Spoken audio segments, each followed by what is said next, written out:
অভয়া বিচার পাবে। দোষীদের আমি চিনি ব্যক্তিগতভাবে, যে দাবি দাওয়া মানুষের আছে আমি সেটা পূরণ করতে পারবো না। অনেক প্রত্যাশা আছে, সব কি হবে? মন্ত্রী করা না করা সম্পূর্ণভাবে রাজ্যের মুখ্যমন্ত্রী মাননীয় শুভেন্দুবাবুর এখতিয়ার।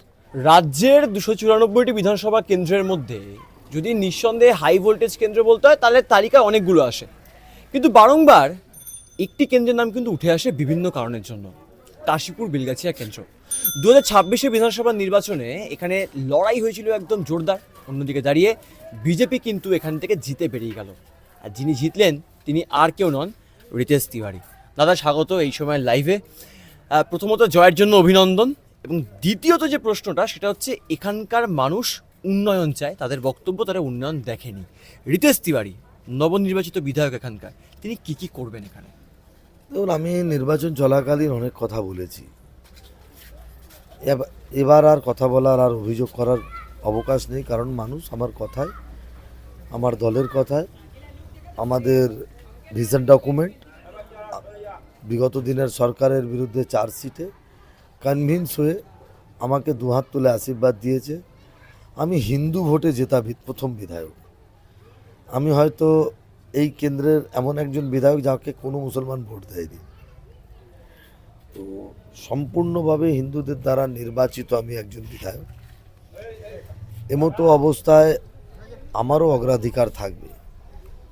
তারা যদি প্রার্থীর ব্যাপারে অগ্রাধিকার দেখাতে পারেন, তারা যদি নিজেদের মতো চিন্তা ভাবনা করতে পারেন, আমিও বিধায়ক হিসেবে আমারও সেই সিদ্ধান্ত নেওয়ার ইখতিয়ার আছে, ক্ষমতা আছে। আমি আমার মতো করে করব। তবে অধিকাংশ মানুষের যে দাবি দাওয়া, সেটা নাগরিক পরিষেবার ক্ষেত্রে ওটা কাউন্সিলরের কাজ। সেক্ষেত্রে আমার 4 মাস আমি চাইলেও, ইচ্ছা থাকলেও, যে দাবি দাওয়া মানুষের আছে আমি সেটা পূরণ করতে পারবো না। তো সেক্ষেত্রে আমাকে একটু সময় নিতে হবে। আমি মানুষকে সত্যটা বোঝাবো, বাস্তবটা তাদের সামনে তুলে ধরবো। আর আমি নিশ্চিত এটা আমার চেনা মাঠ। আমি এখানে জন্মেছি, বড় হয়েছি, খেলেছি, সবাই আমায় চেনে। তো তাদের আমার উপরে আস্থা আছে, আমার তাদের উপরে আস্থা আছে। আমি যা কমিট করেছি সেটা করব। দাদা, আপনি মন্ত্রী হচ্ছেন এরকম একটি বিষয় কিন্তু সোশ্যাল মিডিয়ায় ইতিমধ্যেই ভাইরাল হয়েছে। রিতেশ তিওয়ারি মন্ত্রী হচ্ছেন, সত্যি কি মন্ত্রীতে মানে মন্ত্রী হিসাবে রিতেশ তিওয়ারিকে দেখা যাচ্ছে? দেখুন, আমি সেফোলজিস্ট নই, আমি অ্যাস্ট্রোলজারও নই। আমি একজন রাজনৈতিক সর্বক্ষণের কর্মী। দল টিকিট দিয়ে বিধায়ক বানিয়েছে। মন্ত্রী করা না করা সম্পূর্ণভাবে রাজ্যের মুখ্যমন্ত্রী মাননীয় শুভেন্দুবাবুর এখতিয়ার। এবার উনি আমার সাথে মুখ্যমন্ত্রী হওয়ার পর দেখা হয়নি। ডেজিগনেটেড মুখ্যমন্ত্রী যখন ছিলেন তখন তার সাথে আমার একবার কথা হয়েছে, এর বেশি আর তার সাথে কোনো আলোচনা হয়নি। এটা ওনার প্রেরোগেটিভ, এর বেশি আমি আর কিছু বলার মতো জায়গায় নেই। রিতেশদা, কোন প্রত্যেকের একটা প্রায়োরিটি হয়, প্রত্যেকে একটা চায় যে আজকে দলের জন্য কাজ করছি, দল মন্ত্রী করুক বা না করুক দলের জন্য কাজটা আমি সবসময় করে যাব, কিন্তু ইচ্ছা কি আছে, মানে ইচ্ছার ওপর সবটা ডিপেন্ড করে না। তাও কোন দপ্তর যদি রিতেশ তিওয়ারিকে দেওয়া হয় তাহলে সেক্ষেত্রে হয়তো রিতেশ তিওয়ারি হাত খুলে জনগণের জন্য কাজ করতে পারবে, এরকম কি কোনো প্রায়োরিটি আছে? আমি আবারও বলছি, আমি একজন রাজনৈতিক কর্মী। আমি যতটুকু রাজনীতি বুঝি, দল কি করবে আমি জানি না, সরকার কি করবে আমি জানি না। ওই জন্য এই উত্তর দেওয়াটা মানে হাইপোথেটিক্যাল প্রশ্ন, এর উত্তর দেওয়াটা বাঞ্ছনীয় নয়। আমার কোনো চয়েস থাকলেও কি যায় আছে?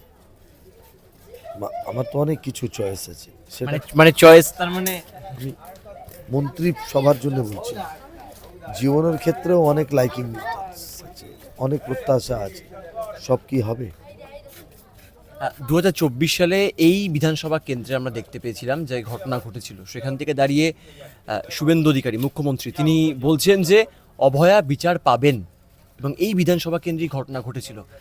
বিধায়ক হিসেবে সেই ন্যায় বিচারটাকে রিতেশ তিওয়ারি দেওয়াতে পারবেন? আমি শুনেছি ইতিমধ্যে আলোচনা শুরু হয়েছে কমিশন তৈরি করার। সত্যি কথা আমার জানা নেই, আমি শুনেছি। যদি কমিশন হয় আমি নিশ্চিত অভয়া বিচার পাবে। দোষীদের আমি চিনি ব্যক্তিগতভাবে। এছাড়া আপনি যদি আমার চয়েস যদি জিজ্ঞাসা করেন, আমি চাই 2021 পোস্টপল ভায়োলেন্স নিয়ে একটা কমিশন তৈরি করা উচিত। সমস্ত দাগী তৃণমূল নেতা, দাগী পুলিশ অফিসারদের শাস্তি হওয়া উচিত। ওই দেখুন আমাদের সরকার এসছে, আপনি দেখলেন চোখের সামনে একটি দখল করা চ্যারিটেবল ট্রাস্ট আমি ফিরিয়ে দিয়ে এলাম। তৃণমূল পারত না? আমি 20টা তৃণমূল কংগ্রেসের পার্টি অফিস টিএমসিকে ফিরিয়ে দিয়ে এসেছি। কারণ আমি মানুষের ভোটে নির্বাচিত বিধায়ক, মানুষ ভোট দিয়েছে। আমি তৃণমূলের কোনো দলীয় কার্যালয়, তৃণমূলের সমর্থিত কোনো ক্লাব তো অনেক দূরের কথা, আমি তৃণমূল লেখা কোনো দেয়ালও আমি নিতে চাই না। দিনের শেষে এগুলো করে কোনো লাভ হয় না। কিন্তু রিতেশ দা, আপনারা বলছেন যে ভয়মুক্ত পরিবেশ বাংলায় তৈরি হবে। নরেন্দ্র মোদী এত বলেছেন। দেয়াল লিখেছে, এত পোস্টার লাগিয়েছে, এত ব্যানার লাগিয়েছে, শেষ রক্ষা করতে পেরেছে? পারেনি তো। কারণ মানুষ যখন সিদ্ধান্ত নেয় না, তখন এইসব প্রচার প্রসারে কিছু আসে না। রিতেশ দা, ভয়মুক্ত পরিবেশ কি বাংলায় তৈরি হয়েছে? বিজেপি বলল যে ভরসা ইন, ভয় আউট। দেশের প্রধানমন্ত্রী বললেন। অন্যদিকে দাঁড়িয়ে ভোট পরবর্তী ক্ষেত্রে আমরা দেখতে পেলাম বিজেপি কর্মীদের উপর যেরকম আক্রমণের অভিযোগ করা হলো, অন্যান্য বিভিন্ন রাজনৈতিক দল তারা বলছে তাদের উপর আক্রমণ করা হচ্ছে। ভয়টা তাহলে কোথায় গেল? শুভেন্দু অধিকারীর আত্মসহায়ক তিনি আজ নেই। কারা মারলো তদন্ত আমরা তো দাবি জানাচ্ছি, আমরা তো মনে করছি পুলিশই মারিয়েছে। কাদের জন্য পুলিশ মারিয়েছে সেটা তদন্ত সাপেক্ষ। এখন বিষয় হচ্ছে ভয় আউট, ভরসাহীন। এই এলাকায় ঘুরুন, জিজ্ঞাসা করুন কেউ এক থাপ্পড় মার খেয়েছে? কারা হামারামারি করছে? যারা 4 তারিখ বেলা 1টা 2টো অবধি কেউ কংগ্রেস ছিল, কেউ সিপিএম ছিল, কেউ তৃণমূল ছিল, তারাই বিজেপির ঝান্ডা নিয়ে এসব করছে। যারা 29 তারিখ অবধি বিজেপি করেছিল তারা এই কাজের মধ্যে নেই। আমি হলফ করে বলতে পারি আপনাকে, সব চিহ্নিতকরণ শুরু করেছি। ধৈর্য ধরুন, 7 দিনের মধ্যে সবকটার নামও প্রকাশ করব। আমার সঙ্গে থাকা একটি লোকও কোনো সাধারণ মানুষের অধিকারকে যদি লঙ্ঘিত করে তার স্থান জেলে হবে। বেশ, একদম লাস্ট প্রশ্ন। এখানকার সাধারণ মানুষ 5 বছর তারা আলটিমেটলি হ্যাপি থাকবে তো? সময় বলবে। আমি বললে আপনার তো বিশ্বাস নাও হতে পারে। আমি এমন কোনো কাজ করব না যাতে তাদের মুখের হাসি কেড়ে নেওয়া যায়। আমার কোনো সতীর্থও যদি কোনো এমন কাজ করেন, সেও বাদ যাবেন না, তার বিরুদ্ধেও অ্যাকশন হবে।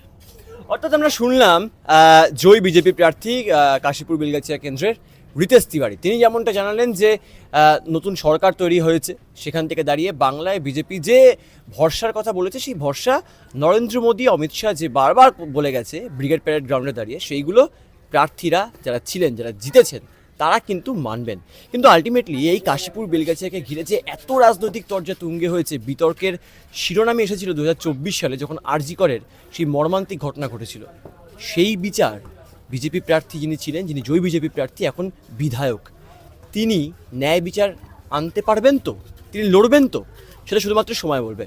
ক্যামেরায় প্রত্যয় মুখোপাধ্যায়ের সঙ্গে সুব্রজিৎ চক্রবর্তী, এই সময় লাইভ, কলকাতা।